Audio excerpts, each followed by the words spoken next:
Yeah, there's 32 events, Richard, taking place across the week. And I broke it down. So the way we've set up the week, it's a build your own program. So the stuff that we've curated with 24 event hosts.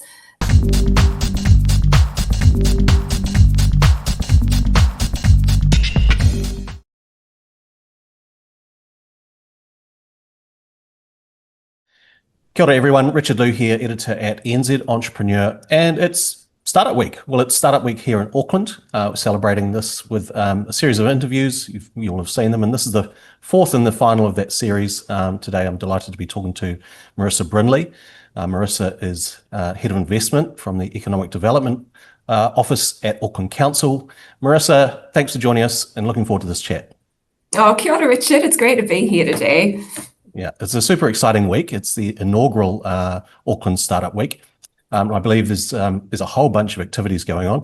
Can you tell us what it's all about? Auckland Startup Week. I mean, I'm absolutely thrilled that we're bringing this week forward for New Zealand. It really started last year.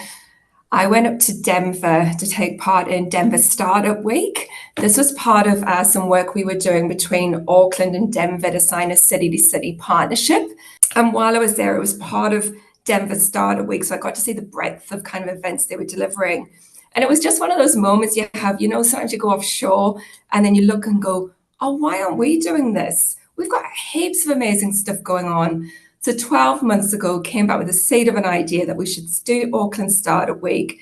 This is our opportunity to really, and the theme is, startups leading from the edge of the world. So we really wanted to showcase, the people, the ideas, the founders, the research that's all shaping Auckland and New Zealand's global reputation as a city of innovation. So what that looks like on a practical front is, starting from, right from the beginning of the week, Monday the 24th today, the 20th, through to the 24th, I think is it like 30 plus events going on that people can come along and enjoy? Yeah, there's 32 events, Richard, taking place across the week. And I broke it down. So the way we've set up the week, it's a build your own program. So the stuff that we've curated with 24 event hosts that have been working with us, we've sort of broken it down into different curated themes. So there's about 80% of the program is there for businesses that are starting out, who are in that kind of concept to market phase. About 70% of events will support those businesses that are at the next stage, that are scaling up and really, pushing hard internationally. About 50% of the events are what we call the Ignite events. So these are the real flagship showcase events where we're really putting, the best of people and startups that are disrupting on a platform and on the stage. And then there's about 45 events that are there to help our larger enterprises adopt some kind of startup methodologies or learn from how startups are doing things and how they might bring that back into their business.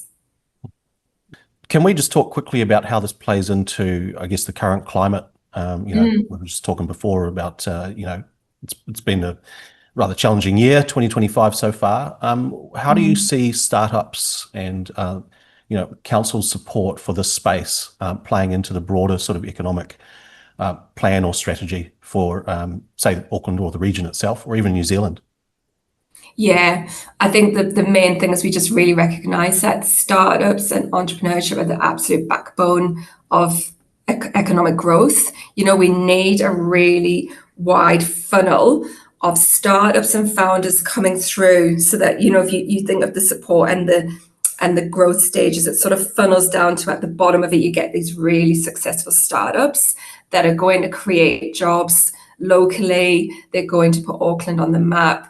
There's that whole piece around we want it as wide as we can get at the beginning of the funnel to really end up with some of those big firms that are game changers. And the great thing about the sort of the larger firms, once they've grown and they've scaled and become really established, is that we then find that entrepreneurs and founders that then leave and exit those businesses are more often likely then go and set up more startups. It's that cycle that goes through. So we need innovation. we have to look at, new ways of keeping the city moving and growing and at the forefront. So we really need that innovation and that mindset coming through. I think it's important to note that, this is not an overnight strategy, No, right? no. So can you talk to that, how other people watching this, say from around New Zealand, looking to take some sort of notes of sort of what Auckland's learnt in this space? Yeah, I think you really hit the nail on the head there, Richard. It is, we talk about transformational change. We're really taking a long-term investment approach to growing the ecosystem. So we've been in behind grid for 10 years now.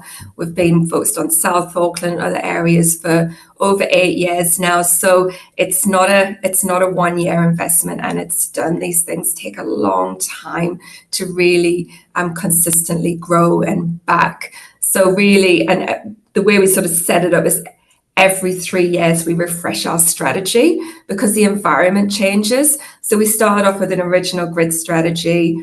3 years into it, it changes, it grows, and the environment changes.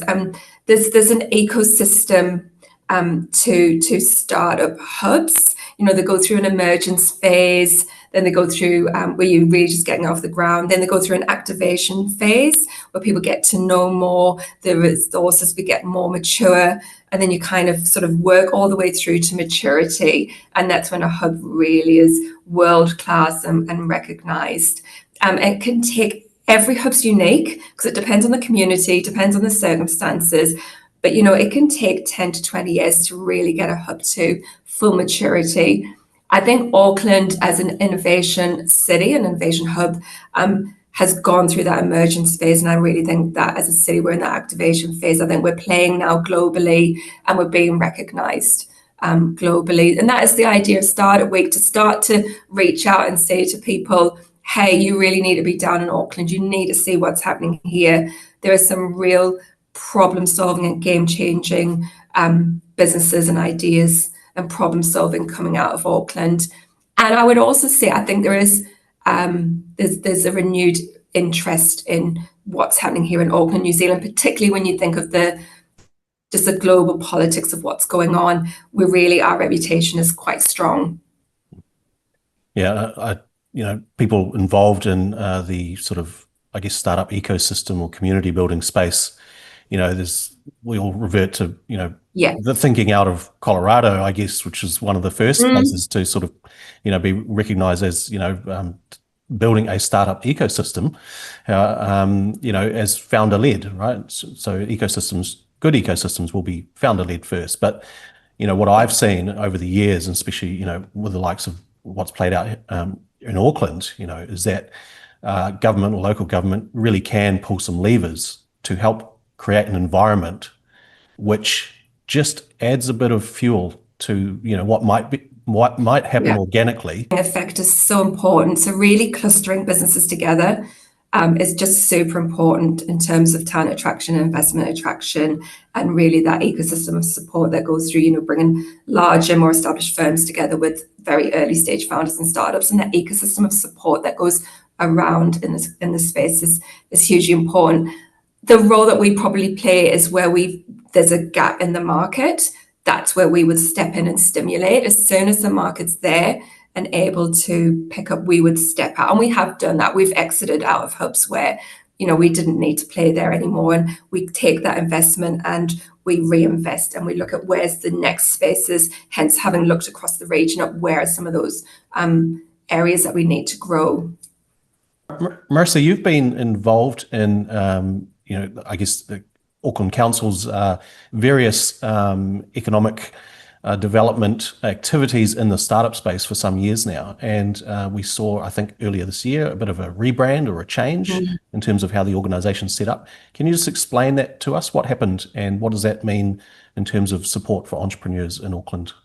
Yeah, thank you. Previously, I was with Tātaki Auckland and Limited. So Tātaki was the economic and cultural organisation. It was one of the council-controlled organisations. And there was a decision made at a governing body level that the economic part of Tātaki would move into councils. So Tātaki still exists, and they focus on, they're guardians of those big cultural assets across the region, like the zoo and the stadiums and the art galleries, and they lead on the visitor attraction into the region and all that kind of visitor brand piece. The Economic Development Office, so we focus on all those kind of transformational strategies. We'll focus on key areas of growth, be it tech or creative or climate. We focus on those areas. We focus on lifting prosperity. We focus on investment. We focus on international partnerships and economic growth at large. That's coming to Auckland Council, and it's sitting up in the at the highest level in the group strategy unit. And that was really a recognition by the council of the role of economic development. They really wanted to elevate the role and be able to really sort of push those levers even harder than we were able to previously. So that's really been the mindset behind that. It's actually an opportunity for us to really grow the sort of the economic programming for the city. And so that took place on the 1st of July. So we're still fairly new into that space and moving in, but in essence, we're still doing the great work we did. What it means is just there's a kind of elevated opportunity there.